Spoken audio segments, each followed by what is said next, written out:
Good afternoon.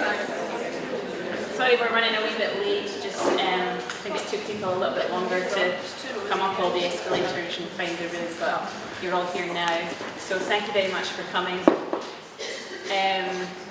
I'm Barbara, I'm a volunteer with Go Vegan Scotland, and I'm going to hand you over shortly to the speaker, Don Moncrief from A Well-Fed World. There's just a couple of short things that I want to say first of all. So, from the list of names for registration for this event, I didn't recognise many of them.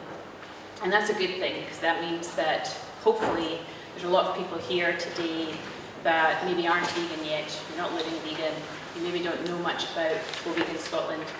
So I just want to very briefly let you know a little bit about us. So we're a volunteer vegan advocacy group. We're all volunteers. There are no jobs, there are no salaries, there are no expense budgets. A Well-Fed World is paying for today and for the buffet that you'll all enjoy later.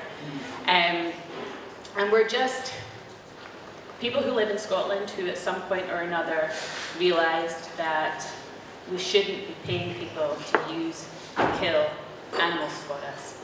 And so we stopped. And that's all going vegan is. So we all went vegan at different times. And then we also, each of us realised at some point that living vegan isn't really as much as we can do to help animals when you think about what's happening. So we're bringing into existence billions of land animals every year for the purpose of using their bodies as machines and killing them. And when you add in aquatic life, it's trillions. So trillions of living persons who happen not to be human are being forced into existence, used as machines for what we can take from them, whether their flesh, their skin, their eggs, their milk, use their reproductive systems, take away their babies, and slaughter them. Most of them are slaughtered. And we realised, well, we can actually do more. We can help people to realise what we realised, that our own morals, our own principles, our own beliefs about other animals, that they're alive, that they feel, that they form relationships, they experience, that it matters to them what happened. But that means that we should no longer use them and kill them. So we try and help people to realise that. And we do that just by talking to people. And we have a vegan information stall here at the back of the room. And I'd really encourage anyone who's not living vegan at the moment to come and speak to us after the talk. We've got 6 volunteers with us today. Each of us are really, really happy to speak with people for as long as they would like about any aspect of veganism. Any questions you have, any doubts, any challenges, just come and have a chat with us. We'll do our very best to answer any questions. We have some resources with us that we can give you. We can refer you to third-party sources so you can do your own further research. I wouldn't have taken one person's word for something, and I don't expect anyone else to do that, so we fully expect that you'll go off and do your own research afterwards. If you don't have time to stay and chat, please take a leaflet and a card, and look at our website, look at our social media, where you'll get a lot of support and information and help. There's just one thing that I wanted to clarify before the talk, which is, the talk is about plant-based eating. And that is an aspect of living vegan. So, as everyone knows, vegans follow a plant-based diet. But a plant-based diet isn't veganism. So, veganism is realising that because other animals are alive, as we are, they have rights. They have the right to their own life. We should respect that. We shouldn't use them. So vegans, because they recognise that other animals have rights, they don't use them and they don't pay people to use them for them. And that's for food, for clothing, for entertainment. We don't sit on their backs, we don't make them pull things for us, we don't buy them or sell them.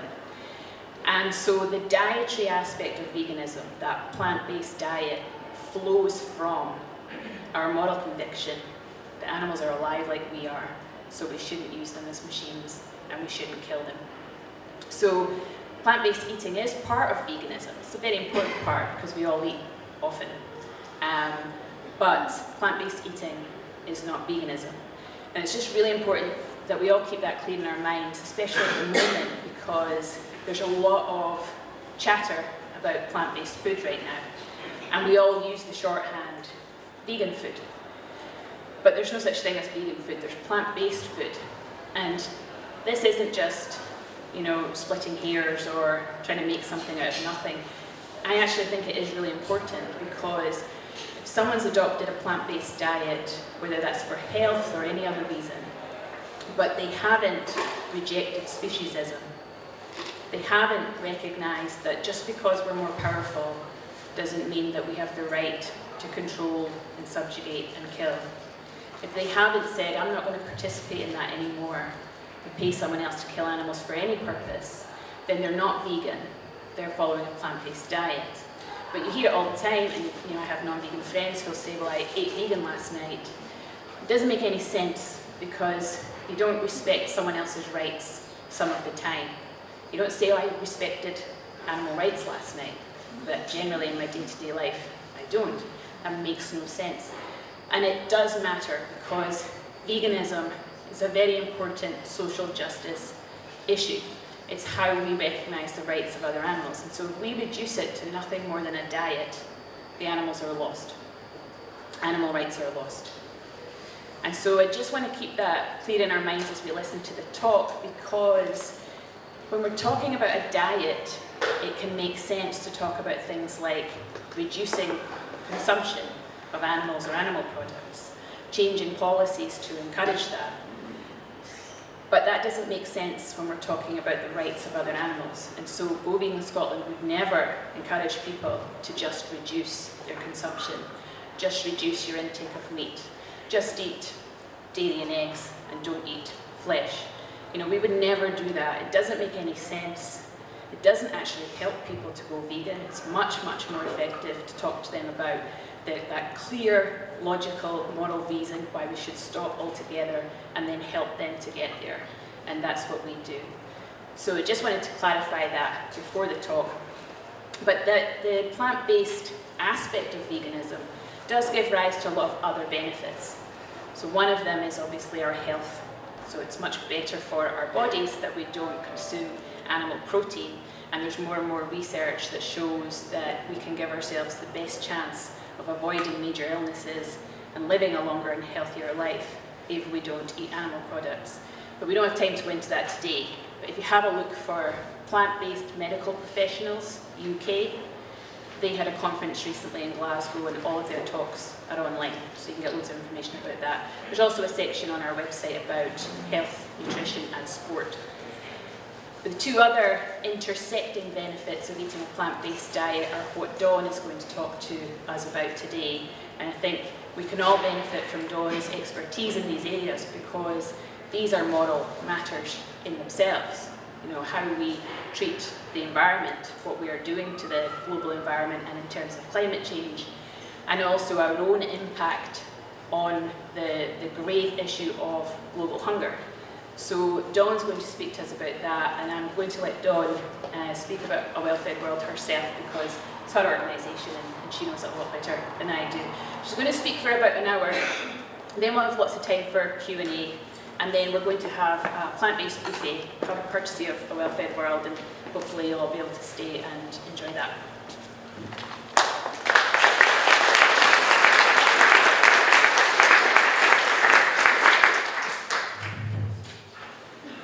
Barbara, thank you for that important message and for all your work pulling this together on such short notice. And to your team, the whole team at Go Vegan Scotland, I really appreciate it. Again, just to start us off, I'm Dawn Moncrief, and I'm the founding director of A Well-Fed World. A Well-Fed World is a vegan hunger relief and animal protection organization. We're based in the US, but our work is global.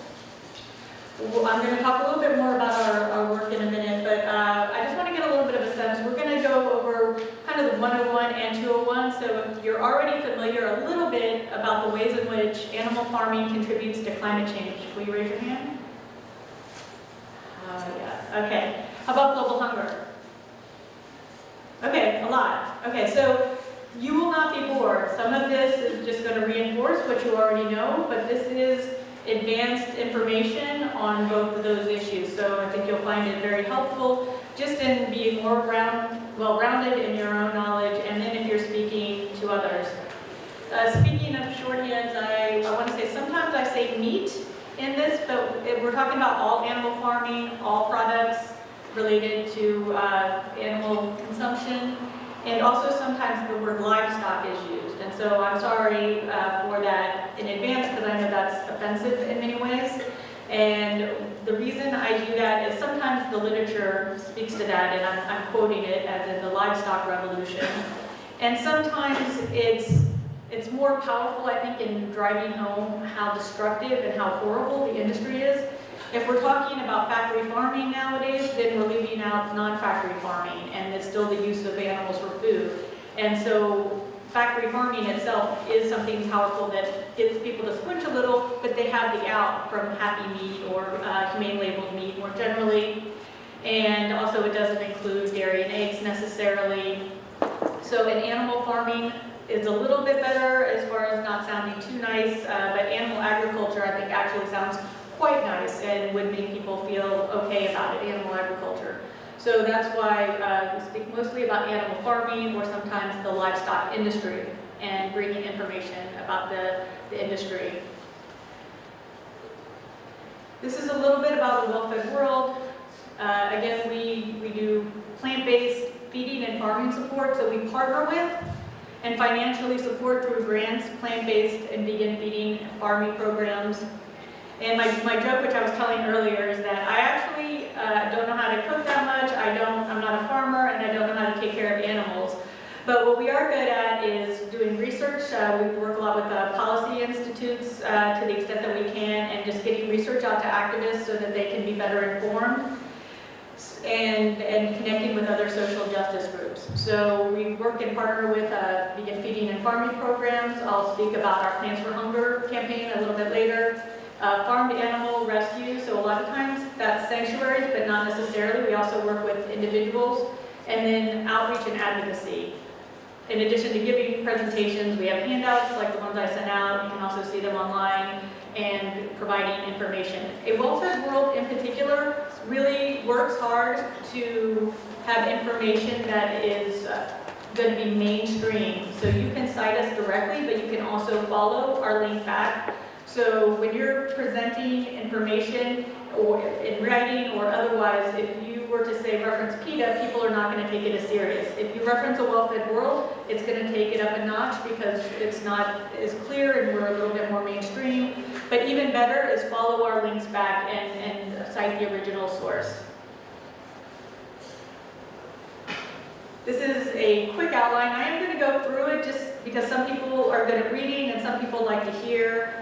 But we're going to start with the ways in which meat increases hunger. And so it sounds like you all know that already, and again, that's animal products, but I'm going to talk about some of the tangible aspects. So it's not just this concept of, well, if you have food left on your plate, that food waste could feed people around the world. It's not that abstract. We actually have some information that's going to be more tangible and talk about those issues. The ways in which climate change increases hunger. So a lot of times this connection is not made, but climate is a hunger multiplier in terms of the decreasing yields and the increase in natural disasters.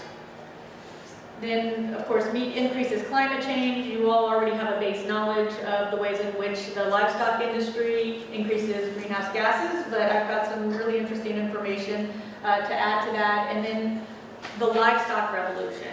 This is actually what got me into vegan advocacy in the first place. So the livestock revolution was a coin termed by the International Food Policy Research Institute in 1999. And this is when I was working on my graduate work.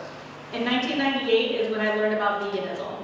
So in 1989, I became vegetarian. I was 19, and I was vegetarian for the animals. I didn't know about any of the issues. I just felt sad and didn't want animals to be consumed and killed for me. And it was in 1998 that a friend of a friend told me, well, if you care about animals, you should be vegan. And I was very upset about this because she was coming after my pizza and my ice cream. I never heard of vegan before. This is 20 years ago. And so I wasn't just gonna let that stand. I wasn't just gonna take her word for it, as Barbara was telling us. I was gonna research it. And at the time I was in graduate school up in Washington, D.C., working on international poverty issues. I have a master's degree in international relations from the George Washington University, and also women's studies with a focus in women in development, so both with an economic focus. And as I was reading the information about veganism and plant-based diets and the inefficiencies inherent in animal farming, I started to understand the connections not only with the environment, but with hunger. And this wasn't new at the time. This is what was so shocking. It wasn't new. This information was standard. They were talking about it in this report about the harms of increasing global meat consumption. And that's the livestock revolution, is this trend of doubling meat consumption from the base year 2000 to 2050. And I'll talk about the details of that because it's a very specific reason in which meat consumption is doubling.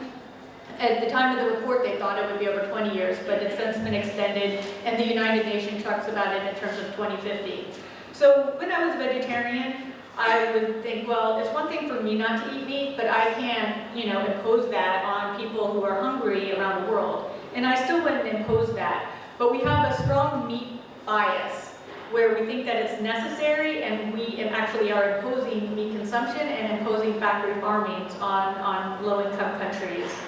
And one of the things that I'm most affected by, the reason I was going into international relations to work on global hunger and poverty issues, is because I was deeply affected by the Ethiopian famine in the 80s. And a lot of you, I think, were probably around and remember that.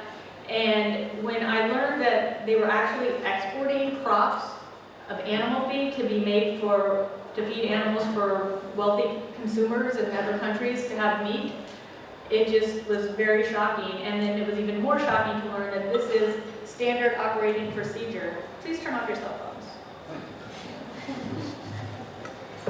So that's what got me involved. So I'm originally somebody from the hunger community that upon learning about it and upon learning that nothing was being done to actually reduce consumption, that I shifted so that I'm now a vegan advocate. First and foremost, with a focus on hunger and climate change. And Barbara and I were discussing a little bit, why I would think it's important. And I'm a case in point of one of the reasons I think it's important, even though I wouldn't become vegan for the animals anyway. But my focus here is based on that. So we're going to talk about those trends and the meat crisis that's already upon us. Again, this was 20 years ago, and it's on track, unfortunately. I'm going to talk a little bit briefly about why actions in high-income countries matter. Again, how does what we're doing here in Scotland, in Europe, in the U.S., how does that actually impact countries in Africa and other low-income countries? Is there really a connection, or is it just this idea?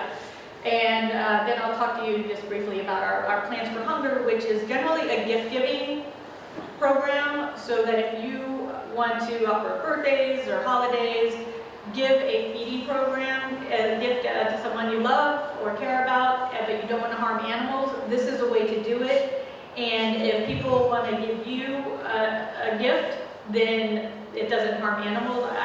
Even after being a vegan advocate for more than a decade ago, I still had a well-meaning uncle give me a heifer international gift, which is like Oxfam animal gifting program, and he meant well. So this actually goes to help feed people without harming animals. It's also a good soft advocacy approach to raising awareness, and we said 100%. All right. So with the camera, Barbara, can I move it all, or do I need to be behind the podium? We should have figured this out before. Yeah, I think you can move it back A as little much bit? as you want. Make it the next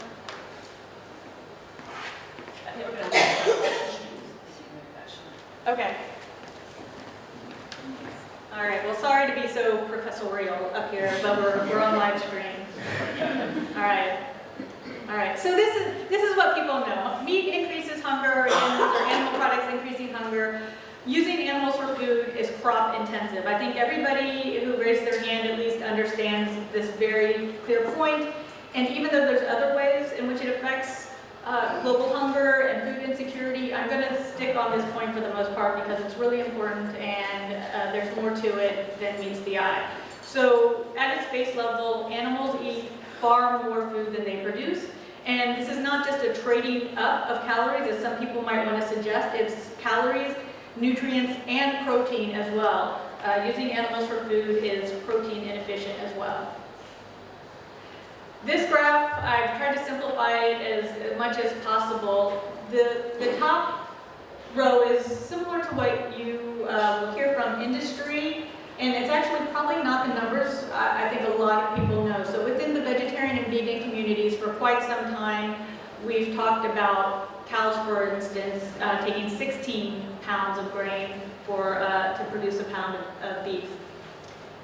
And you can make the case. So with any numbers, it's important to know what's making those numbers, what's comprising it. So we could figure out a way to make the case for 16. A lot depends on the type of animal being used, the breed, what they're being fed, how long they're grass-fed versus how long they're cereal-fed, and things of that nature. But I'm going to get into the point more about live weight ratios versus edible weight ratios. And this is a key area where if someone tries to claim these lower numbers, this is what you'll see. If you're reading a mainstream publication, just understand that their numbers are going to be conservative. Their numbers are going to be conservative. So if you see vegan or advocacy organizations with higher numbers, if you can find out what's comprising that, it's going to go a long way. Mainstream numbers are almost always conservative. And so the industry, the livestock industry, the meat industry, they give the live weight ratio. It's fine for them, that they know what they're using it for, but it also makes it seem much more efficient than it is. And you'll often hear even lower for chickens. They'll say 2-to-1 ratio, sometimes even less than 2. And poultry, chickens in particular, are hailed as the most efficient because they only require twice as much food, twice as much crops per pound. But if you see edible weight, you see that these numbers skyrocket, and for cows in particular, up to 25 times. So what that means is it takes 25 pounds of crops to produce a pound of beef. If we were to say 2-to-1 for chickens, that's a lot. 5 or 10 for pigs and pork products, I hate that term, but that's a lot. But up to 25 times. And this is not from PETA. It's not to diss PETA, but just for those of you who are not going to believe anything that PETA says because they're PETA or animal advocacy organizations, this is Lighthouse, and it's called Eating Meat, Evolution Patterns and Consequences. That was not my typo. And this is on our website at awfw.org. You can look at the information and you can link back to his original work. He's a researcher. Despite these numbers, he's not even vegetarian, but he is a meat producer. And this helps just visualize a little bit more what we're talking about. And I'm not going to stay on this very long because I know it's gross, but it's good for the live streaming. So live weight ratio, it takes 10 pounds of beef to produce 1 pound of weight gain with the cows. But that doesn't mean after they go to butcher and they take out the blood and all the other secretions. I skipped that part, but then because it doesn't matter for us, it matters for butchers. Then you got to take out the bones, and then once you get to the edible weight after fat and the parts that aren't being used and everything out, that's when you get the 25-to-1. So that's what's necessary for research and for advocacy is how much we're actually wasting. All right, so I'm gonna take a second to switch gears and explain why this matters. So obviously, this kind of increase, the crops being used at such inefficient levels increases the demand for crops. So if we were to eat a plant-based diet directly, and we could do it on 100 calories, then we would take 2,500 and then multiply that up. So it increases demand for crops greatly. And this puts upward pressure on prices. This is the tangible aspect, upward pressure on prices, which raises price of basic food staples out of the reach of the poorest of the poor in the world economy, and not even the poorest of the poor, even the poor, the medium poor. So I'm going to talk a little bit more. This is basic supply and demand, and it doesn't mean a plant-based diet is going to cure hunger. So I just want to say, if you see that being said, and if you're saying it, a vegan plant-based diet does not cure hunger. Now, some people have argued a vegan world would solve hunger, and I'm not going to dispute that because, as Barbara was saying, a vegan world along with vegan values, yeah, then we care enough about people to make sure people are fed because humans are animals too. But in a plant-based world, just going plant-based, just freeing up the resources does not mean hunger is going to be solved. It's a political will. We have to do infrastructure. We have to care enough about people to make sure they're fed. But it does matter, even within this capitalist global system, because it's going to matter like what the pricing is. So what availability there is and what pricing there is.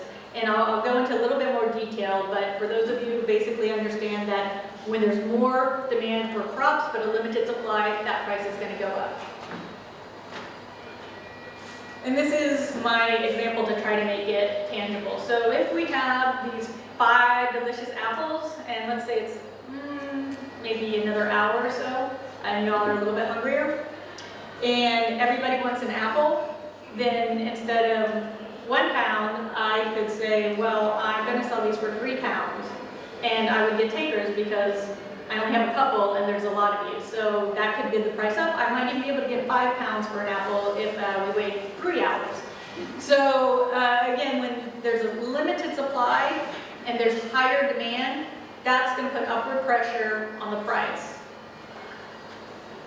Conversely, if we have more supply than demand, so if we have all these apples and you just ate especially, and say we only had a few people in the audience, I'm not going to be able to get 5 pounds an apple. All of a sudden, that price is going to go down to 1 pound, and maybe you're not even hungry, but I have to get rid of these apples, and so I'm 2 for a pound, 3 for a pound, just to make sure they go. So we're just trying to get a feeling for the ways in which having more of something can lower the price, just like a sale. Just think of your favorite t-shirt. So having more, if you're trying to get rid of it, can lower the price. So that is the ways in which lowering meat consumption, lowering the use of animals for food, decreases demands for crops because we have more crops available to feed people directly and we're not feeding them 25 to 1, 10 to 1, 2 to 1 for animals, and that puts downward pressure on food prices and downward pressure on hunger. And if you remember the food crisis we just had back in around 2008, 2009, where there was crop yields were decreased and people were going hungry because the price was increasing, that's a very tangible example of that, but that's also happening very quickly. So there's subsidies, there's infrastructure, there's government programs that will shift foods and support meat consumption. So there's other factors, but this general model is really important. It's so important, if you don't believe me, maybe you'll believe the UN top expert for the right of food, because when it comes to biofuels, which is that same basic concept of diverting food crops to fuels as diverting food crops to livestock, when the biofuels was becoming more popular, he actually called biofuels a crime against humanity. So diverting crops away from feeding people directly to biofuels was a crime against humanity in terms of what it would do for hunger. But if we look at this chart, we can see that biofuels represent only about 5% of the world's edible crops being used. And this is how upset he was. People were protesting. You have the head of the UN Right to Food speaking out against it. Look how much crops are being diverted for animal feed. 1/3 of the world's edible crop production is going towards animal feed. If we reduced global consumption, we could easily have enough for biofuels and much else, and if we eliminated it, of course, we would have a tremendous amount of resources. This is also similar to food waste. I'm just trying to give you examples so that you can understand it from different perspectives, and then you can also talk to people. So if people bring up biofuels, if they're concerned about biofuels use on crops, you can say, hey, are you eating meat? That's a way to help. And you can also frame these in ways that are positive. This is another tool that you can use to do more good in the world. But similar to food waste, nobody speaks out in favor of food waste. There's global interest in reducing food waste.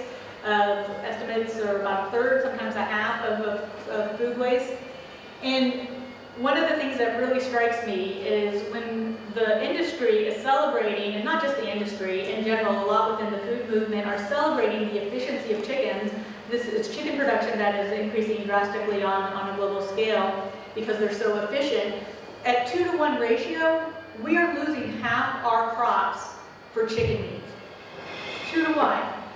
Yet, when we're losing 2-to-1 in food waste, it's a crime. It's a catastrophe. But when we're only losing 2-to-1 for chickens, it's celebrated as efficiency. So there's a disconnect. So not only are we against food waste, obviously, meat actually is a form of food waste. This 100-calorie burger patty right here, by industry standards, would still take 1,000 calories to produce just 100-calorie patty. When we're looking at the edible weight, it's 2,500. So almost a day's worth of calories, or more, actually a day's worth of calories, for a 100-calorie burger. So this is the ways in which meat actually is a form of waste. And then when you have wasted meat on top of it, it's a multiplier. So again, I just want to pause a little bit. This is nice that we have just this session. We don't have a conference coming in, other speakers coming in. So I'll take a little bit more time and I'll try to slow it down, especially when we're doing fun things like supply and demand. But I won't go too slow since we have food later. All right, so the takeaway you already know. If you're just speaking to somebody who's never heard of these issues, animals eat more food than they produce. And again, I want to make the point that it's not just calories, it's also protein. Animals eat more protein than they produce. This, now you're getting a little more advanced, but the reason is it increases the price of staple crops and foods, and so that we're literally outbidding the world's poor so that we can have animal products. As such, meat is a form of overconsumption. Again, the one we saw, the 100-calorie patty, taking up 2,500 calories worth of global resources. It's a food of waste, a part of waste, and it's not just food waste, but it's also water and energy. Again, I'm keeping the focus narrow, but it affects many things in terms of resource use. And then it's also redistribution. And so a lot of you probably heard that when it comes to global hunger, the issue isn't scarcity, it's distribution. Has anybody heard that it's scarcity, not distribution? Yeah.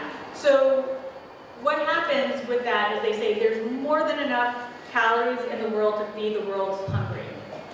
And the world, everybody in the world, we have enough calories. So it's how it's distributed. It's not in terms of, it's not scarcity. And to be honest, if scarcity really wasn't an issue, then it doesn't matter if animals are inefficient because we just have to make more food and it's no big deal that we can have enough to efficiently feed animals for meat.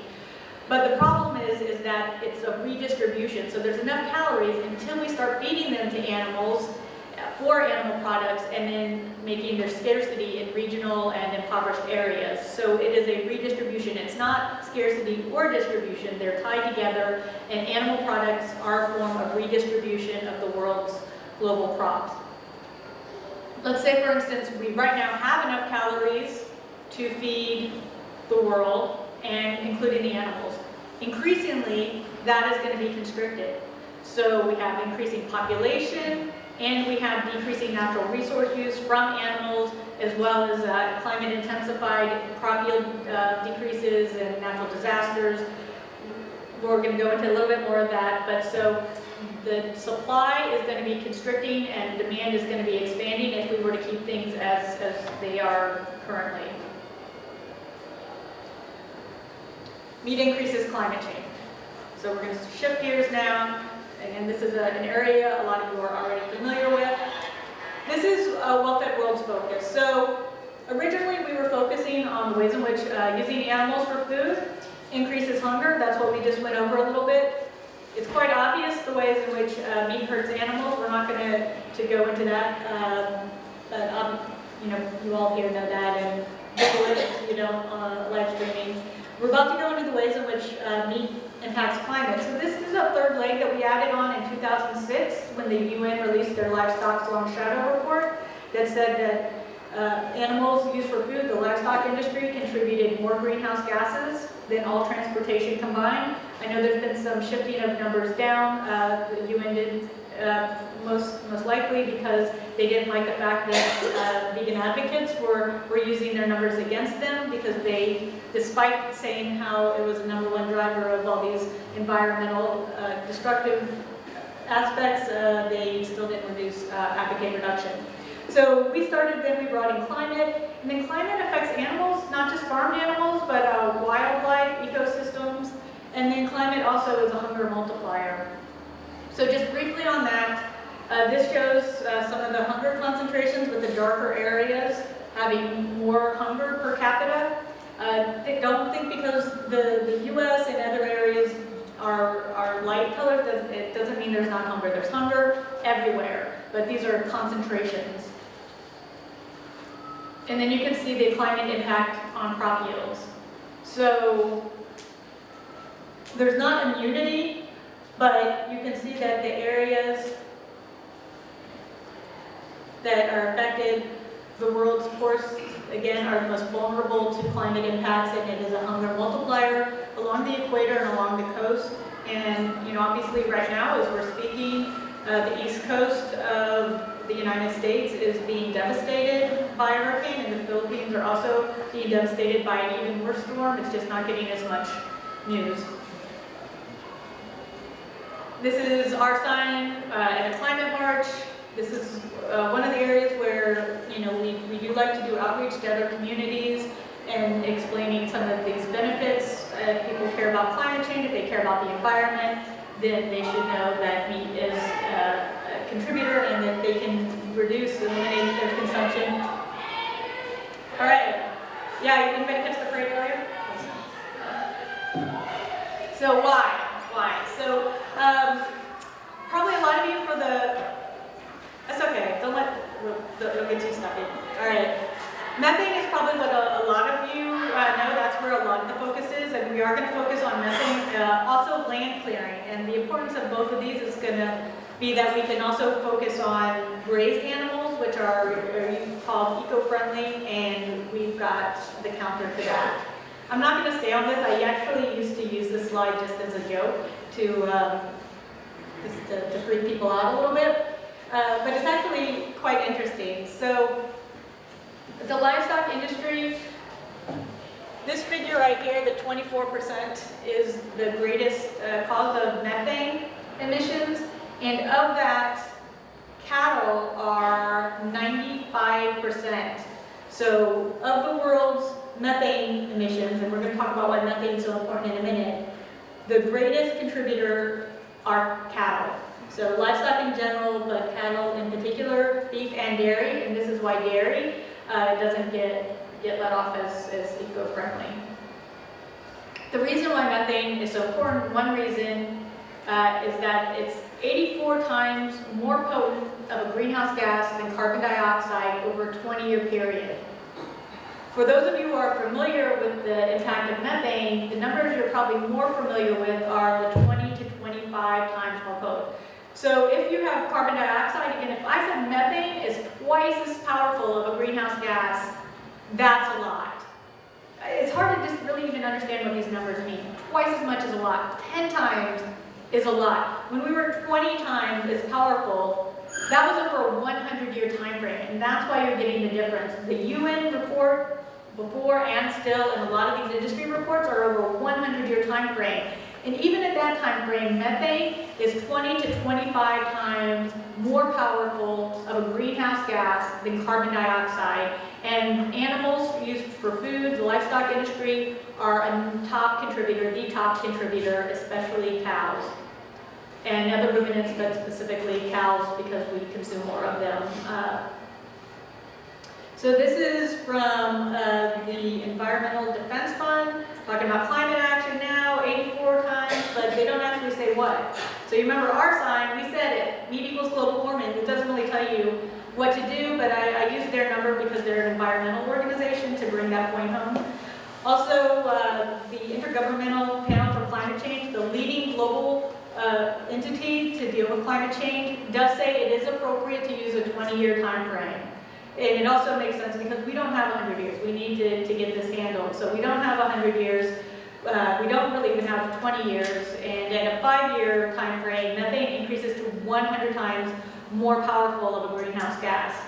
And the good news, if we can get our consumption down, it also has a much shorter half-life, 8 years compared to 100 years for carbon dioxide. I'm not going to get into the science, but what that means is that if we pull the methane out of the air, we stop releasing the methane into the air, it's going to make a bigger difference in a much shorter time frame.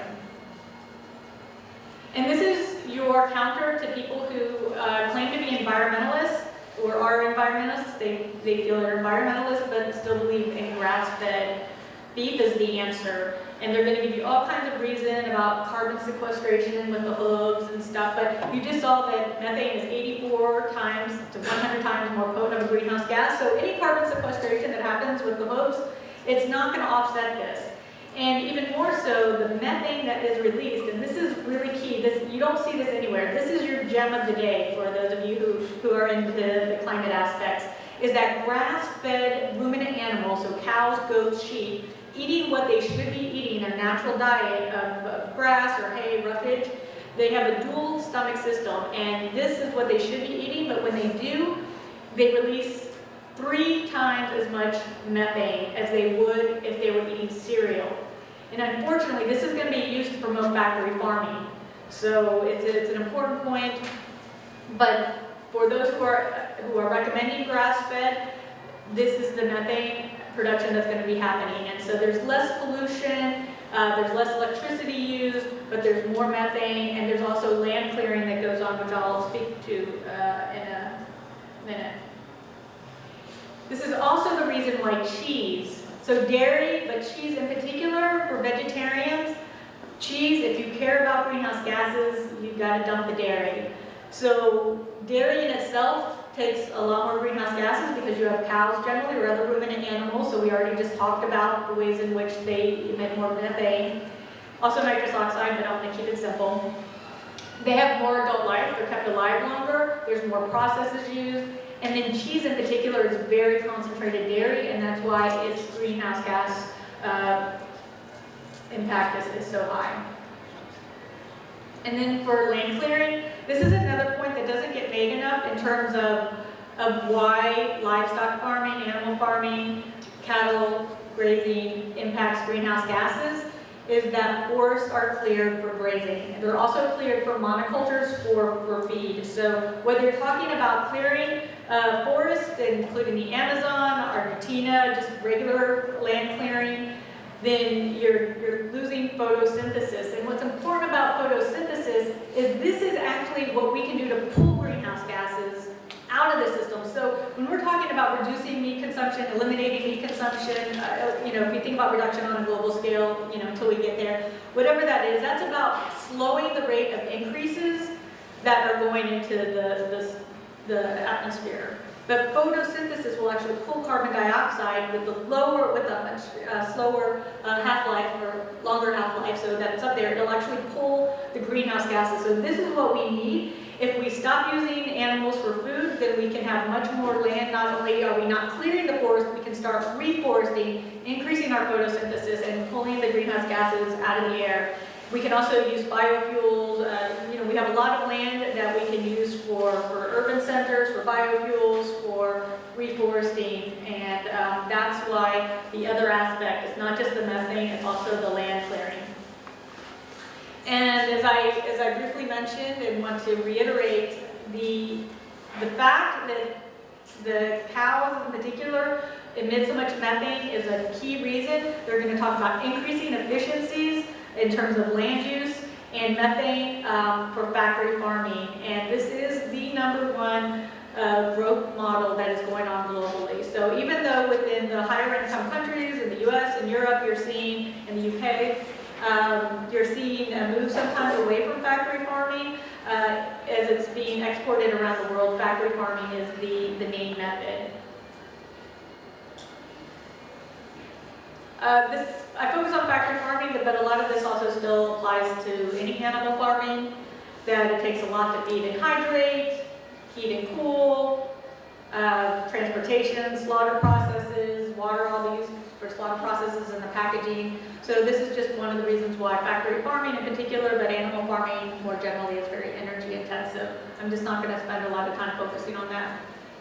This is another gem, is that greenhouse gases, even though when there is a lot of focus on cows and ruminant animals for greenhouse gases, is that when they are factory farmed, that's lower because they're eating cereals now, and now it is actually much closer to pigs and birds because it's by weight. Because now more of the greenhouse gases are around carbon dioxide and are more process driven, as the previous slide shows.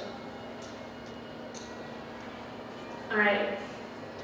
This is probably a lot of you are familiar with this. So after the 2006 Livestock Long Shadow Report from the United Nations, this is a 2009 response. For those live streaming, we have an announcement. Okay. All right. This was an article that was written, and there's some confusion about who wrote the article. So it's a World Watch magazine article. It was not a publication of the World Watch Institute. It was written by 2 environmental scientists with World Bank credentials. It is also not a World Bank publication. So just to be clear on that, we actually had Robert Goodland was one of our board advisors. We are DC based, so we were working with them. I actually read early drafts of the article before it was published, so we're quite familiar with this article and how they arrived at the 51%. And I think this is a really interesting point for advocates to know, because you're hearing different numbers. That UN report in 2006, it was 18%. Then the UN recently, not recently, but a few years later, came out with 14.5%, in large part because of the UN report, and then also as a counter to this. So they had to get permission from the World Bank to write this, but the World Bank, much like the UN, didn't realize that vegans were going to take off and that this was going to be such a popular way to counter the mainstream messaging. So they're no longer, Robert Goodland unfortunately is no longer with us, but Jeff Onheim is not allowed to write on these issues anymore. Shut down. But one of the areas that they focus on is they focus on growth. And the UN report is on the focus on growth, and I'm going to talk about why the focus on growth is misleading in a different context. But just remember that any report that focuses on growth is going to be misleading if you don't know more of the information behind it. It admits major factors of deforestation. This is talking about the UN report and why this number is so much higher. The UN report at 18% emits deforestation in Argentina, for example, and other major areas. It emits all aquatic animals.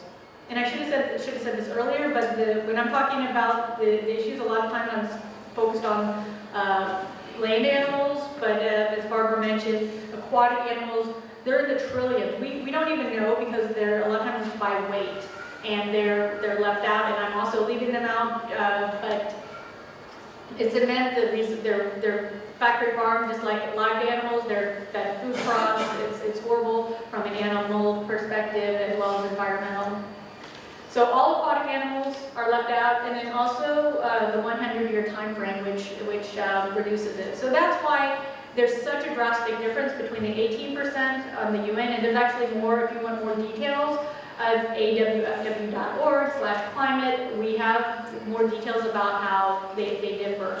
And what I do if I'm speaking about it, because a lot of people are like, what number do I use? I usually give a range and then try to explain the range. But whatever it is, the livestock industry is the number one, either a number one or the number one thing that is causing climate change from a human-made perspective. And it's one of the top things that we can do is reducing our consumption. And by reduce, I mean minimize, I mean eliminate, so a lot of times when I'm speaking on reduction, know that I want you to eliminate unless it's global. But I usually speak in terms of global, so even just reversing the trend, we have an increasing trend, even reversing the trend, reduction.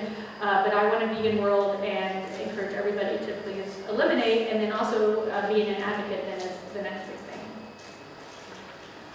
So this was a handout we created in 2006, where at the nonprofit I was working at, and just making it really clear, less meat equals less global warming, more than all transportation combined. That number is still true. I believe that against, I might have to debate it, but I still believe that it's more than all transportation combined. The powers that be just wanted to redirect our energies. We do have these handouts, similar ones. We've updated a little bit. And originally, I was working at an animal rights organization, and my boss did not want us to have these cards, did not want to focus on this for kind of similar reasons. As an animal rights organization, he wanted to just focus on the animals for the animals. But we also were like, if we can get people to eat fewer animals, then once people are less invested in consumption, that they'll be more likely to hear animals for the animals. And so this is a good discussion to have. We'll have Q&A. And just otherwise, it's just good strategically to think about where you stand on these and what's the best course.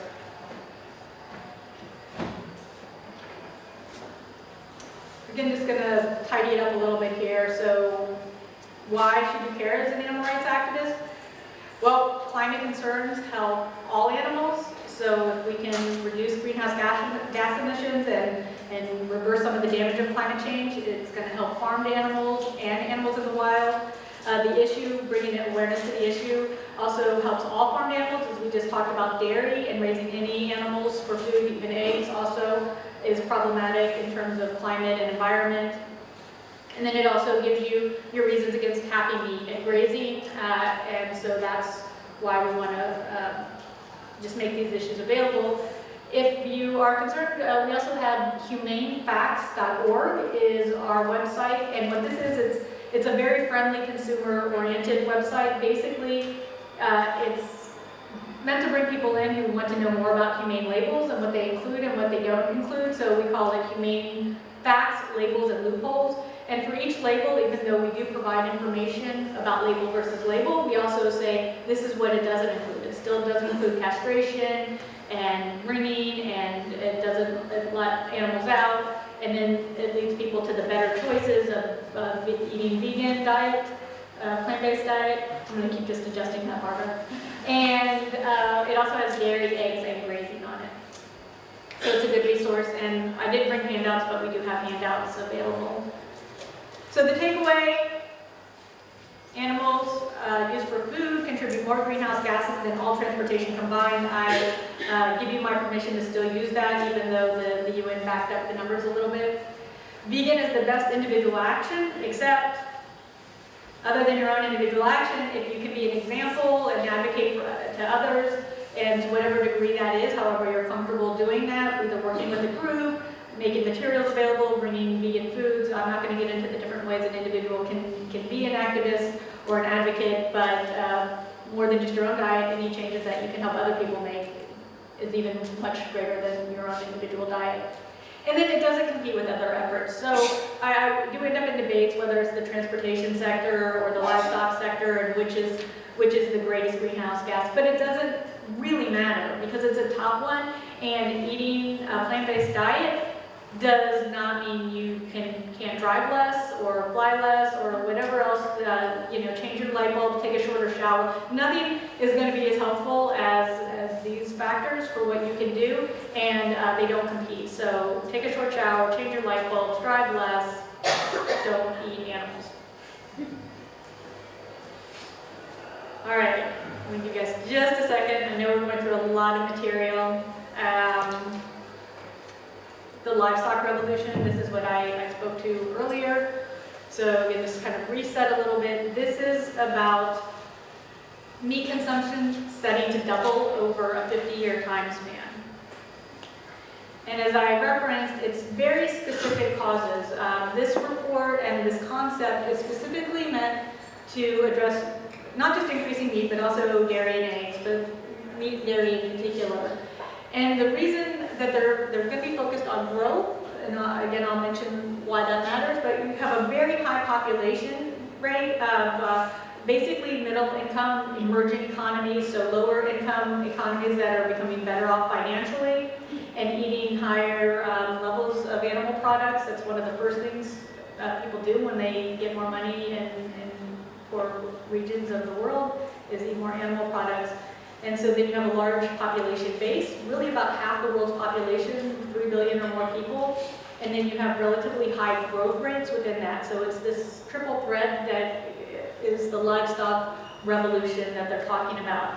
And in this report, in 1999, they were very concerned. There's no doubt about the destruction that is coming from the livestock revolution, about using animals for food, about how inefficient, I mean, they can debate the numbers, about the environmental destruction, about food insecurity concerns. They all know that. They know that. But they won't say reduction. So, you see this, again, 1999, 2000, this is when I was doing the research on it, this is when that report came out. At the time, there were 50 billion animals globally being slaughtered. Again, this is just land animals being slaughtered, raised and slaughtered for food. 50 billion. 10 billion of those were in the United States alone. As you see, coming up on 2015, we're already past 70 billion. We're right now around 75 billion land animals.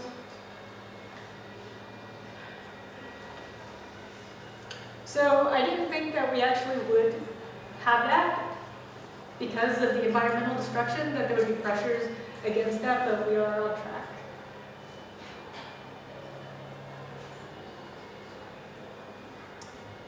So the population, when you're talking about emerging economies and the growth of meat consumption and all the harm that the growth of meat consumption is going to do, you're looking at these, the red and the pink and the orange areas. These are the areas of higher population growth, but this is the meat disparities in consumption. So population is a very important topic. A lot of people will focus so much on population and trying to get a zero population growth and things of that nature. But anytime somebody's talking about population, it has to be also combined with consumption. It's not fair to talk about the growing population, which again is going to be focused on the countries that are more impoverished, and not focus on the immense consumption in the higher income countries. So again, this is population growth, but you have much lower per capita, per person consumption of animal products. And this is where you have the higher per capita consumption. So if we're going to talk about the damage of eating animals for food, it really has to be balanced. And where also are the high consumption already happening, the current high consumption, not just the growth of lower income countries eating more consumption. And to bring this home a little bit more, this is a chart, it's from 2009, The Economist, so it's dated, but it still basically holds true. The United States and Australia kind of vie back and forth for number one position, but you know, US, we're number one. You know. And in this report, actually, they cited Luxembourg as more than the US. I cut that out, so I have to say that I cut it out. But I didn't want to ruin my spiel about we're number one in the US for our consumption. So I'll just qualify it. So Luxembourg, just the little dot of a country between Belgium, Germany, and France, has a lot of people coming in to commute in for work. And that raises their numbers of consumption for everything. So tobacco, soda, meat, fresh fruits and vegetables, good stuff too.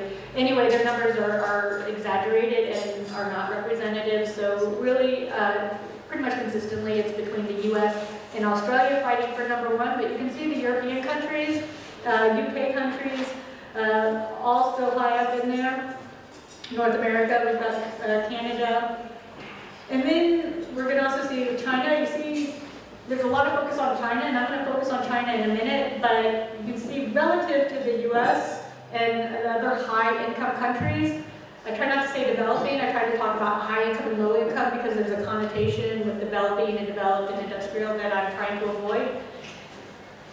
And then India, you can see, is the least. And there's actually a lot of focus on India because they are the second largest country, with about 1.3 billion people right now. And so also the thing with growth, when you have a country that has very low numbers, it's much easier to increase. There's a lot more people can eat, so it can have a drastic impact. This chart's a little bit older, but it really gets the point across nicely in terms of there's a big focus on China, there still is, but when I was doing my research, there's like, how will we feed China? There was a really big emphasis on China and all the harm China is doing. Look at this consumption of meat consumption in China versus the US. So a huge focus on China and how bad they are for consuming so much meat. But if you remember, China is actually about half the consumption. So how can both be true? How can China be both half the consumption and double the consumption? Probably a lot of you have already done the math. It's because here we're talking about per person consumption, and here we're talking about aggregate consumption, so in the whole country. China's about 4 times larger than the US, and so that's why their consumption is twice as much, even though they eat half as much. Just wanted to bring it home a little bit more. You can see how much more the US eats than China. And here's an example of why focusing on growth can be deceptive. We should focus on growth, it's important, but not to the detriment of current consumption patterns and what we can do to reduce current consumption patterns. As I was mentioning, in the US, there was a big focus on China and how much China was starting to eat, and they were talking about China has increased 100%, they've doubled. Anytime something is small, it is much easier to double it. So if you're talking about a unit of 2, if China was eating 2 units of meat per person, it's much easier for them to just double it. So say if they ate 2 hamburgers, or it's easier to eat 4 than if you're already eating 10. So that's one of the reasons and ways in which focus on growth can be deceptive. And unfortunately, it works also if you hear veganism, like vegan foods are the largest growing sector. It sounds exciting. We're the largest growing sector in the market, but we're also not a very big sector. So we can double and be the largest growing sector, but we're still much smaller than other sectors, organic or certainly livestock products. So the US, briefly, we had a little bit of a decrease in meat consumption, and we went from 10 billion animals a year, which is about 1 million animals an hour. Just in the US, 1 million land animals, this is just land animals, 1 million land animals an hour is about 10 billion animals. And then we were at 50 billion globally, and now we're about 75 billion. So, but briefly, we had it lowered, the vegans, we were cheering, yay, look at this, we're doing so good. And we went to about 9 billion, which is still huge. And we were applauding ourselves for this 10% reduction. And it was exciting just to see the numbers go down. But at the same time, we were shaming China for doubling their meat consumption. Again, I'm not letting anybody off for doubling meat consumption. But when we're doing so, they went from a 2 to a 4, we went from 10 to 9. We were still more than twice as much meat consumption per person than China. So again, just wanting to focus on some of this. And when you see the focus on growth with the global hunger and population, I'll speak to that again. So anyway, the point is that the US and other countries also, just we have no moral authority on these issues because our growth is so high, or our consumption is so high. This is not my chart, or it would not be in red, and it would not say developed countries. But what I like about this chart is that it shows the growth is the green and the red is the current. And so within the high-income countries, you can see it's just a little growth. It's just a little bit of a percentage of what we're doing. So we don't focus on our own consumption and the growth because it's just a little bit. Look at China. Look how much China's growing. You know, look at the trouble they're causing. So that's, but then you can still see it's still much less. And LA means Latin America. If you are interested more, I have a chapter in Symbols of Compassion, which talks about these issues in more detail, about population being important, but also just very convenient to focus on that and to blame population to the neglect of consumption, and just who's putting this information out. A lot of times it's people in high-income countries, a lot of times very Caucasian men, putting this information out. It's very convenient because then they don't have to focus on their own consumption. We can focus on the consumption of others and look outward. And a lot of times what this means is that we're focusing on countries, say in Africa and Asia, so non-Caucasian countries. There's a racial bias that's going on. There's also a huge gender bias when you're talking about population, because a lot of that focus is on women, blaming women, even though women don't have access to what they need. One of the key things in the food community and the hunger, which is a great sign, is that focus on women's empowerment and girls' education are key to decreasing hunger within local communities. And so that's a great sign, but we need to keep in mind that we're not blaming women and we're not blaming the people who are impoverished. So the reason that they want to focus on this again is population. This is where the population growth is. So it's like, we have to reduce population growth. And if you're doing it by empowering women and girls and giving access to birth control and family planning, that's great, but a lot of times it's very coercive methods that have been used historically, so we don't want to do that. So the reason that is one way is because if you're decreasing population, that's a way to decrease demand without us having to reduce our own consumption. We decrease demand by decreasing people. Again, you can't have both. You can decrease our own consumption and decrease population growth as is appropriate. I'm not going to go into the politics any more than I already have of population focus. And then the other focus is on technology. And mostly that's to increase yields or make things more nutrient dense. But a lot, methane, they want to do methane capturing. So instead of saying, oh, hey, using cows and cattle and ruminants for meat is causing all this methane, they want to try to capture the methane and use that for power. I like to talk about a little bit is that vegans, as you know, we get tagged a lot of times for being so sentimental. Oh, you're so sentimental, you care about animals. We have every logical argument. We have it for the environment, we have it for hunger, we have it for nutrition. It's not us who is being sentimental, it's people who still stay attached to eating their animal products, who are twisting and turning, and plants have feelings, and everything that you can think of to try to hold on. It's eco-friendly, to hold on to eating their animals and at the same rate, not wanting to give up anything. So they ignore meat consumption. And again, this is just the reports that I've read. It's not news. It's been going on. The information is out there. They just ignore meat consumption. And this is a key quote from that report from 1999 when I was doing my research into global hunger and veganism. And what they said, despite talking, they're the ones who coined this term, the livestock revolution, and all the harm that's going to come from it.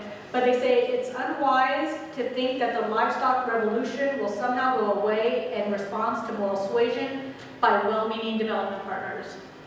And what they're saying is we're not going to advocate reduction because it's demand-driven. So, really, I'm still just shocked. It's still the bottom line. It's demand-driven. As if demand isn't a social construct, as if demand isn't affected by subsidies and promotion and marketing that supports the animal agriculture industries in the US and globally. And so this is not just some aspect. As I mentioned, it is when these lower income and middle income countries have more money, when people have more money, they do eat more animal products. But they're following our example, they're following what the information that's been given to them, they're using access to what they have as opposed to having access to other healthier foods that are plant-based. So demand is definitely something that can be changed. It's not something that we just say, it's demand-driven, all we have to do is figure out how to mitigate the harm, which is, we're not able to do at a sufficient level. Just briefly, I'm going to bring up clean meat because I'm here in Glasgow, thank you, Glasgow, as part of a conference tour that I'm on in the areas. And some of the people have been talking about clean meat, cultured meat, so I've got to have a little bit more exposure to that. And there is calculations that, does anybody know what I'm talking about when I say clean meat, cultured meat? Bring in a little bit, mostly? Okay. So this is, producing meat in breweries, and I'm not going to get into the moral aspects of it, so there are some concerns from an animal rights perspective. But they're saying that it's going to reduce meat consumption by half by either 2040 or 2050. So that huge graph that I showed, which shows animal consumption more than doubling between 2000 baseline and 2050, they're saying it's going to reduce, and they're even saying some of it's going to reduce by current standards. So not even by the 2000, but by the current standards, which would be about 35 billion fewer animals by 2040 or 2050, depending on who's doing the numbers. And that would be amazing. I wish I was wrong. I hope I'm wrong. So they're scaling up. Right now the technology is there. They're working on improving the technology and scaling it up. Some people think there's an ick factor with culture of clean meat, and I agree that there would be. Meat eaters would have an ick factor, but that as time goes on, the younger generation is going to have less of an ick factor. And then also, once you have these big global food companies putting their marketing behind it, they're going to market it as GMO-free, as pesticide-free, as environmentally friendly, as healthier, and they're going to be able to put their big budgets behind it. So I believe if it has a chance to catch on, it will replace using animals as traditionally used for food.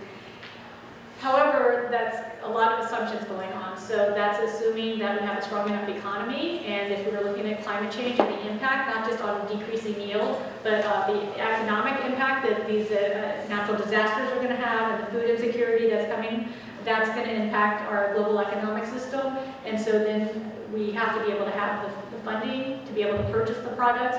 Also, it's often touted as something to help global hunger, but we don't have a political will right now to give food to people who are hungry. I don't know why people who are using technology would be inclined to give away meat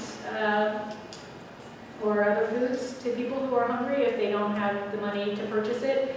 Traditionally, anything that uses technology is in the hand of the powerful and the wealthy, because it takes that to produce the technology. And so relying on that to be used for altruistic reasons is very dangerous, and you also don't know about side effects and things of that nature. So I'm hopeful. I would love for it to take an impact out of using animals, but I don't know about these timelines, and I guess we'll just see. I just wanted to bring it up because my numbers do not include any impact that might have. Also, I realized I didn't explain, because I was getting a little bit emotional, about the 2050.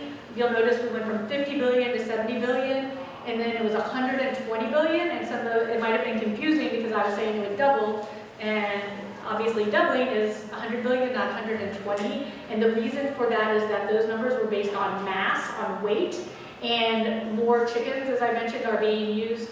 And so it takes far more chickens to create the same amount of mass. So when you're switching, for people who care about animals, if you switch to chickens, or I guess if you care about your health and if you switch from beef to chicken, you're killing a lot more animals. All right, so takeaway points. Meat is predicted to double over 50 years, and usually using that 20-year time, the 2000 timeline as a base. So from 20 to 2050 is usually where these numbers are from.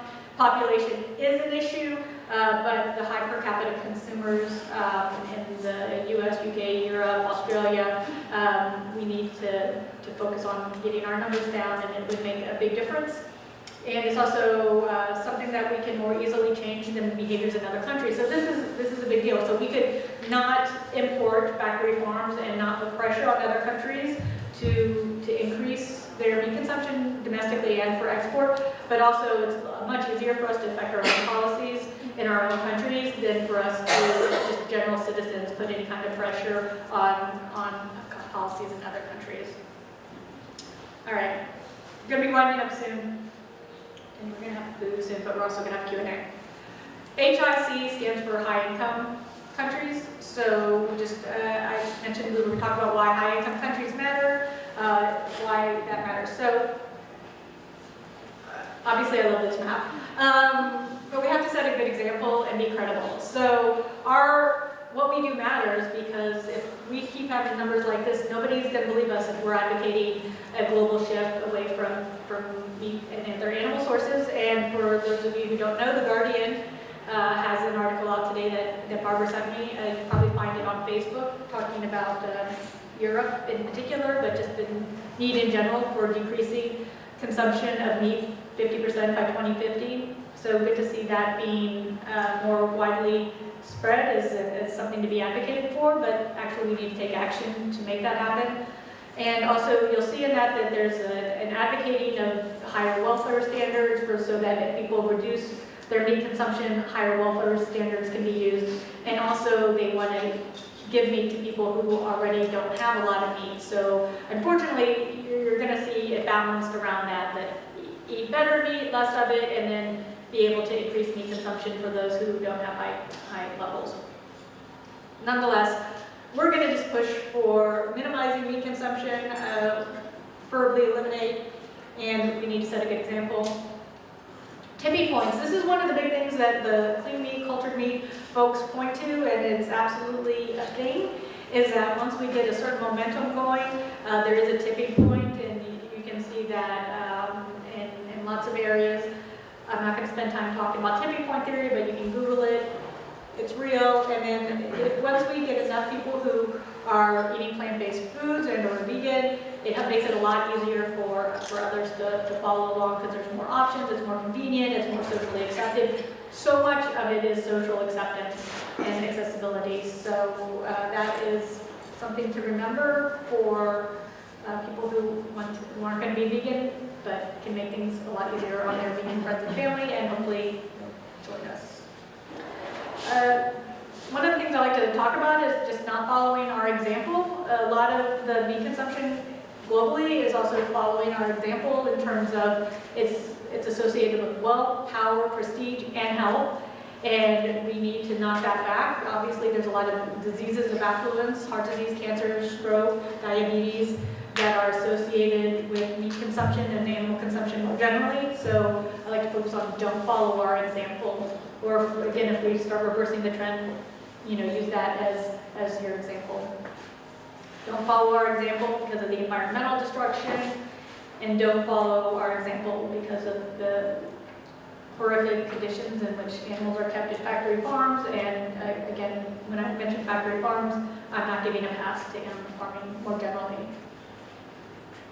And this is just, when we're talking about tipping points, at some point we can move animal products from something that is celebrated to something that is shunned, and you can see this in smoking. So smoking isn't just gone, but we now know how unhealthy it is, and we just see that socially that it's not accepted, that it's shunned, but it's not just gone, it's not illegal, but we've had significant decreases in high-income countries and a move away from that. Unfortunately, the cigarette manufacturers have gone to lower-income countries, so that happens, but that's just one of the things we like to promote.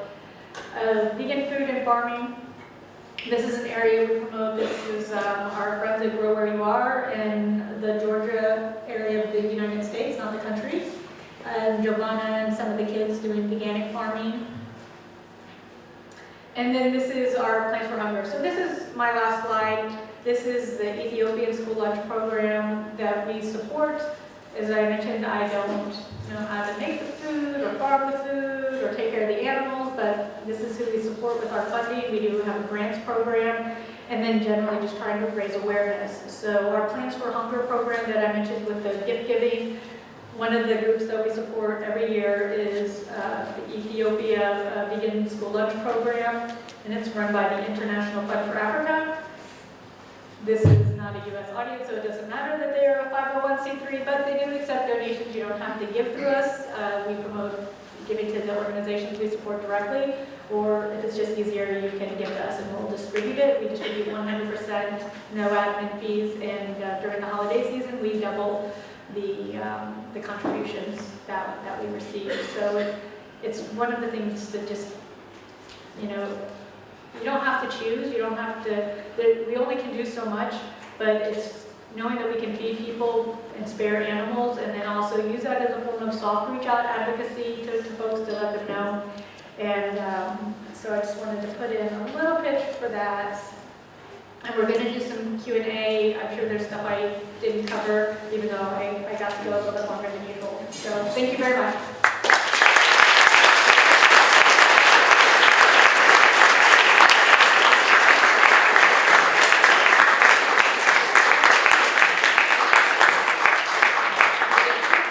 really weirdly stand right next to you, but that's again because of the live stream. But just to let you know that although we're live streaming it on Facebook, we're also recording it on a proper camera, which will have hopefully a better angle. So if you weren't able to see the full slides, you might have had to cut off slightly. We'll be posting the recording of the talk onto our YouTube afterwards, so you'll be able to watch it. And I'm very glad that we've recorded it because there's so much information in that. And I'm definitely going to go back and watch it a number of times, I think, myself. You answered one of the questions I had, or you managed to score off something on my to-do list, which was to figure out a bit more about that difference between the 18% and the 51%. There's only a couple of YouTube people I would waste my time watching. One of them is Mike the Vegan. The other one is Bite Size Vegan. And what they both have in common is that they don't just sit in front of a camera and kind of spout off their opinions on things. They research things really, really in depth, and then they will footnote every figure and every fact that they rely on in their videos. So he has a short video which is a response to the critique of Cowspiracy. And in Cowspiracy they used the 51% figure. One of the big criticisms of them was using that figure. And he spends a little bit of time explaining why actually it's quite reasonable to use 51%. But I think he said something like it's to do with not having taken into account land use issues, and so that didn't really make a lot of sense to me. So I think you've answered that by referencing deforestation and the impact on photosynthesis. We're not getting the benefit of that. Yeah, and one of the reasons it's controversial is because they also include the impact of respiration. So we do have more details on our website, and they also did a follow-up article. So there's that main article from 2009, but they did a Q&A follow-up article that's also on our website. So respiration is controversial because a lot of folks will claim that it's part of the natural cycle, so that it just gets absorbed back, and anytime you hear people talking about that natural cycle that is a closed system, remember that it's potentially a closed system if the numbers were in proportion. So if you have, say, a farm that's using farmed animals, and the manure is fertilizer, that can work on certain systems where you only have so many animals. But if you increase the number of animals, that fertilizer, that waste is now poison. It's not fertilizer because there's too much in any concentration. And with our massively increasing numbers of farmed animals being used, the respiration just isn't absorbed in the same way. We're losing photosynthesis and we're increasing our animals with the respiration. I know this is really technical in some ways, but it's not just absorbed in because the numbers are too high relative to what would be absorbing it. And then also they use, and this is a little more controversial also, is that they use opportunity costs. So, just balance it. So the opportunity cost is a little bit of a controversial thing, and then they also needed to adjust their nitrous oxide numbers, which doesn't make a big difference on the impact, but it does put a little bit more pressure on that final number. And there was one point in your talk where I'm not sure if I was following, where you mentioned cheese being a particular problem, but I don't know if I caught the reason why that's a particular issue as compared to drinking. Or is that, or you just dairy in general? No, cheese. Because cheese is very concentrated dairy. And I don't have the numbers for that, but if, say I'm making these numbers up, so I'm sorry, I don't know the actual numbers, but say 10 glasses of milk could maybe have like 1 block of cheese or 1 serving of cheese. It takes a lot of dairy to make a little bit of cheese. Oh, maybe they know. You know? The vegan payments or vegan pests were to abolish animal agriculture, abolish dairy industries, and abolish... Wait, hold on, let's get you up, Mike.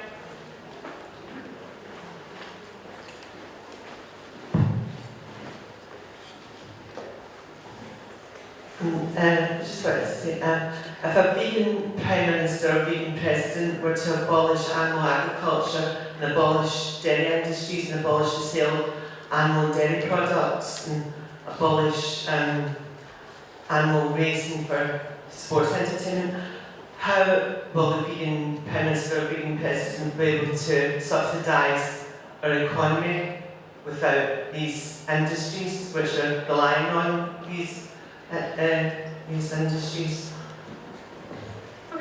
So the question is, if a leader was to abolish the use of animals for food and entertainment, what would we do to help the industries or supplement that? So first, I'd just say that it's not just going to happen in one clean sweep. So it's not just boom, everything's gone and there's this massive vacuum. That it would be something that happens gradually, and then just like tobacco, you find something that replaces that and redirect and train. You have to have a commitment to do that. You can't just wipe something out without a commitment to retraining people and using the land for other purposes. But it could be done, and just like we wouldn't use the example of tobacco, we wouldn't say, well, we have to keep growing tobacco for cigarettes because we don't want to put tobacco farmers out of business. We wouldn't use that as a reason to stop, but it wouldn't just happen all at once. I wish it would have been. Also, just to say that in terms of the UK specifically, there hasn't been a lot of work done in this area in general, and that's because we've been just relying on animal agriculture, and so nobody has really been spending the time or money to look at these issues. But laterally, some work has been done, for example, by the Vegan Society, and they brought out 2 Grow Green reports. So the first one a few years ago, and the second one just towards the end of last year. And that looks in real detail at just how we will transition over from animal agriculture to plant-based agriculture in the UK. And it talks about very specific things. We speak to farmers on our stalls from time to time, and we have reasonably productive discussions with some of them, but we've learned quite a lot from the questions they'll throw up, and some of it will be to do with, well, how will we sustain ourselves as an economy if we no longer use animals? And what these reports from the Vegan Society show is actually our reliance on imports will go down if we stop using animals, so we'll become more self-sufficient. So, I don't think we can get into a huge amount of detail about it, but we do have one of the Grow Green reports here that you can take away with you, and it's all on the Vegan Society website. Any more questions?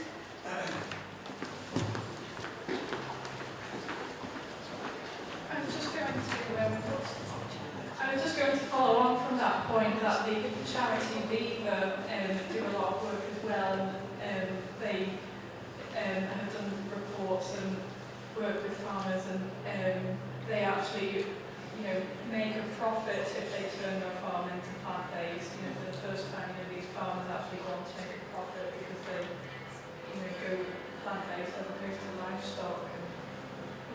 That's a plug for Viva, which you are all probably very familiar with, but VIVA, the UK-based organization. Yeah, just to say that, Go Vegan Scotland doesn't use resources from any big animal organisations, including Viva or PETA, who was mentioned earlier, and that is because none of them take a consistent approach about animal rights, and so for us, it's not appropriate to work with any of those bodies, so just want to make that clear. In relation to the question though, there are some really nice videos about organic farming in the UK, and some of the case studies that have been referenced, which we'll share in the event and by email afterwards as well. I'd also just like to add to that there's an immense amount of subsidies already going in to support animal agriculture, so those subsidies could be used to support plant-based farming or otherwise help redirect farmers and land to other systems. And also there's a focus on farmers, but a lot of times these are not farmers, these are massive multinational organizations paying millions of dollars to CEOs and are not people or industries that need to be protected. Yeah, in the UK, over 50% of farmers' income comes from subsidies. There was a question up here. Hello. Thank you for a very inspiring speech. It was very good lecture. I'd like to ask you about, well, we know that it's the meat consumption, why it's travelled around the world is because America invented fast food and it went from there around the world, and that's why it's grown to such an extent. But what I'd like to ask is, recently I found out that there's a political party in America, I think it's called the Humane Party, and it's got bases in all the states. and I was wondering how powerful that is and what change that could make. And also, well, you spoke about it, and that is concerning plant-based money given to the farmers so they can grow plants more. If the subsidies could be diverted to these farmers, that would make a terrific difference. But what do you think about this political party in America that's going to change things? How powerful and how effective do you think it will be?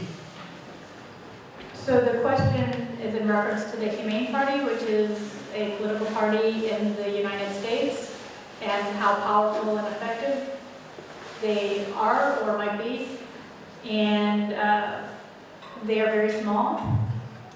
There's also a Green Party, which is environmentally based, but not vegan. So the Humane Party is vegan, and I hope that they are able to get more power and scale up, but it is a very difficult political climate, especially right now in the United States. And so, you know, I hope for the best, but they're quite small and not very powerful yet. If they're anything like the Animal Welfare Party in the UK, then although some of the people involved may be vegan themselves, the policies they're promoting are not vegan, they're about animal welfare. I don't know about the US organisations, but the Animal Welfare Party is all about your typical welfarist measures with the idea that there's a good way to continue to use and kill other animals. And if you can just keep it to one question each to start with, so that we can make sure we get questions from everyone. There's one up there, Karen.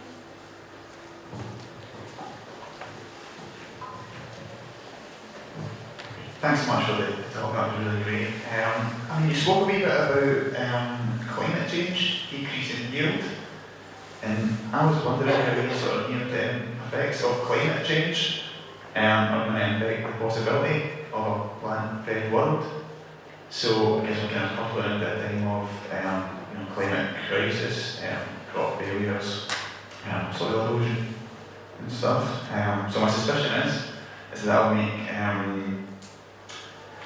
plant-based transition more difficult, even if it's still the best available option. So I just want to get any information on that, or even better, any solutions. So I think, well, my interpretation of the question is, are we going to be able to shift to a plant-based economy fast enough before actually climate change comes in and means that we're just all screwed? Anyway, is that right?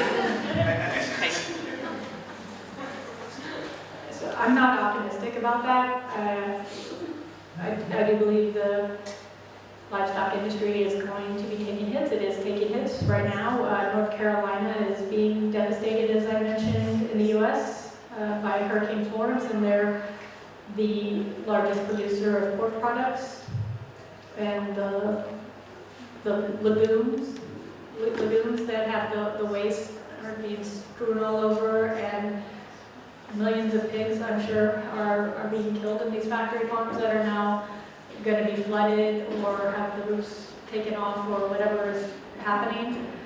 I don't think we as people are not responding fast enough, and so that the climate change is going to impact the animal agriculture, resource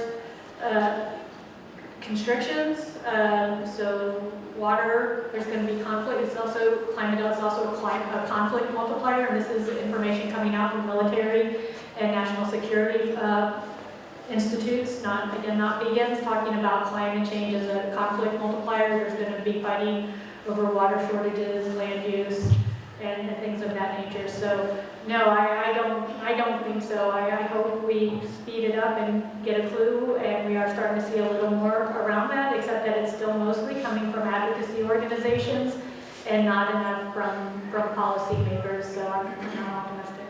Sorry.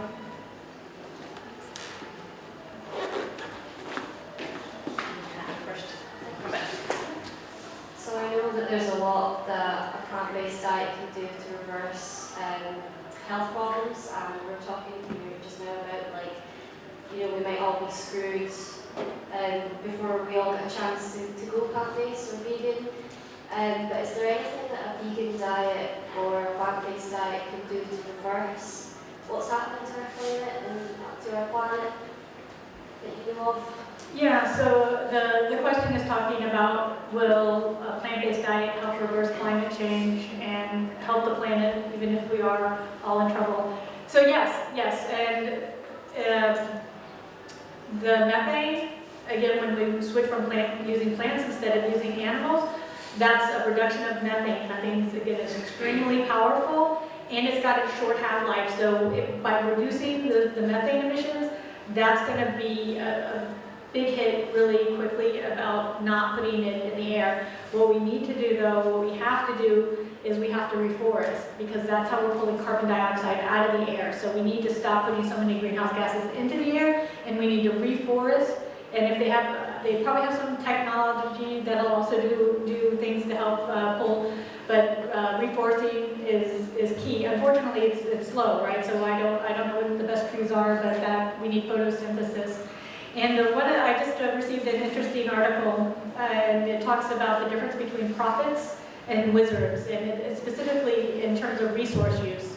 And so I would be considered a prophet because I'm doomsday, and we have to change our habits, we have to work together, we need to come together and have different habits to fix what's happening if we can, even fix it in time. And then the wizards are technology-based. So the wizards would be, say, the people who are working on the clean cultured meat, or other types of technologies, and I'm cautious of technology, but I'm not anti-technology, so we can have both, work together, do better, and hope technology, and just, we have to do what we can because we just don't know, right? So we don't know who's going to get hit and when. The thing is regardless of if you're directly hit or not, I don't know. I live in Florida, so we're based in DC. I live in Florida. I had to miss my talk last year in Luxembourg because I had to fly back because we were getting hit by a major hurricane. I don't know if I'm going to get hit in particular, but I do know it's going to happen around, and it's going to affect the global economy and resources more generally. So it's really dire.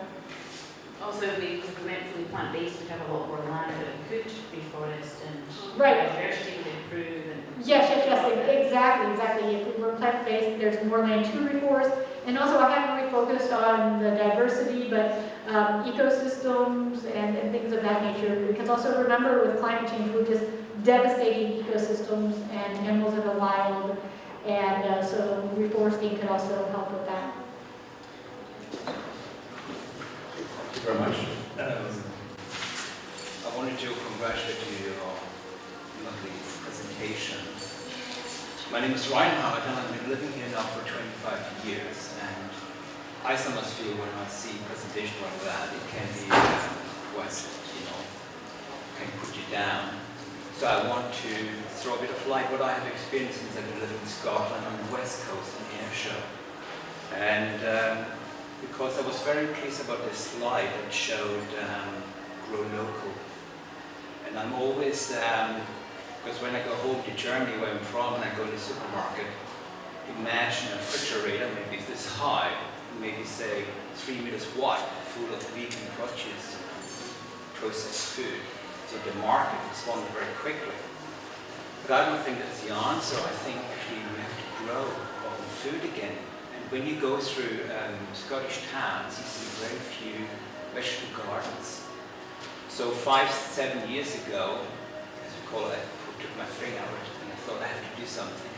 And the Scottish climate is very favorable, and I have, maybe in the winter time, even on the maritime climate, 2-3 times a year, managed to bring fresh bowl of salad onto the table, and even a bag at the end of the week for my mother-in-law.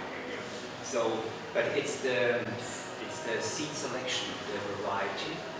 And the nice thing also about the local farming, so making a pitch for local farming, and in your yard, there's a lot you can do in your yard.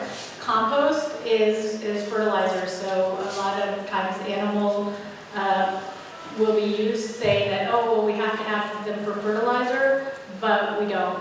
Compost is a great fertilizer, especially on the local scale, but there's also things that can be done that are scaled up. We talked about that. I don't have all the details, but there are some really great makers out there. And also, I'm sorry, since I feel bad for not bringing you good news. So climate change is it's not just global warming. I say climate change to be more accurate because sometimes it's droughts or floods or hurricanes or tsunamis. But it is also warming, and for countries who are farther north, it actually can increase crop yields if you don't get hit by a natural disaster. So that could bode well for Scotland to some degree. I just wanted to add that the picture we have about growing our own food is a bit distorted, and we have wonderful information available, like in President's Ken Fern with Plants for the Future. Plans for the future. Or it's trouble here. Plants for a Future. Plans for a future. It's the website Ken Fern, and then there's another great British man called Martin Crawford, Agroforestry. Wonderful source of information for growing our food.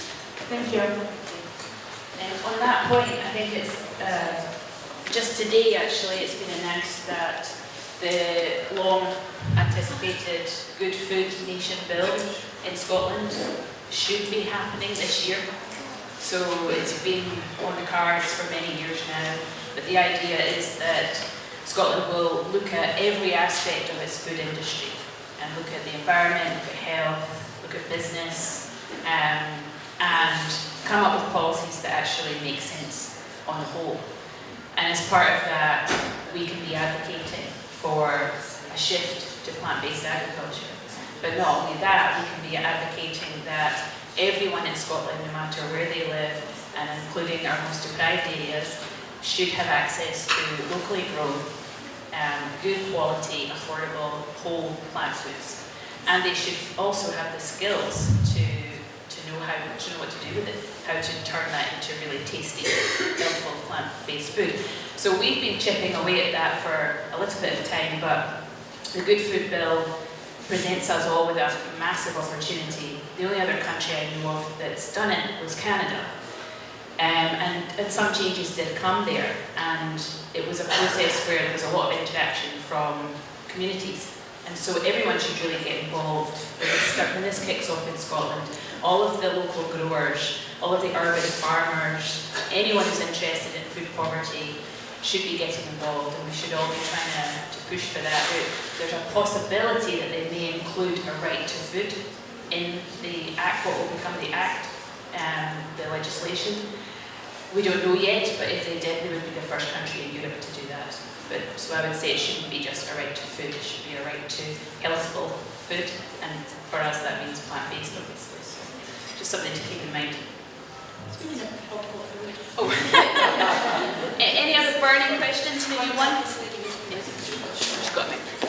Hi, I wanted to ask, earlier in your presentation you mentioned that the UN wasn't admitting to the effectiveness of reduction of animal consumption, and I just wanted to ask why that's the case, like whether certain individuals in the UN are being paid to not say that, or like surely you'd expect the United Nations to say something about it at this point. Do you know anything about that? Just generally, so I don't think it's a particular bribing conspiracy, but that UN report from 2006, where the lead line, vegans didn't make up the line more than all transportation combined, that was the UN.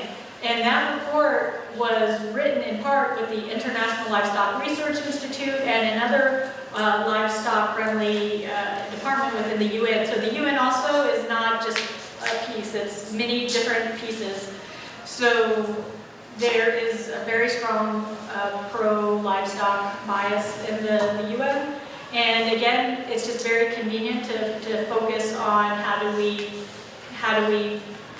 meet the demand and not reversing it, because people who are decision makers and the writers of these reports are mostly meat eaters.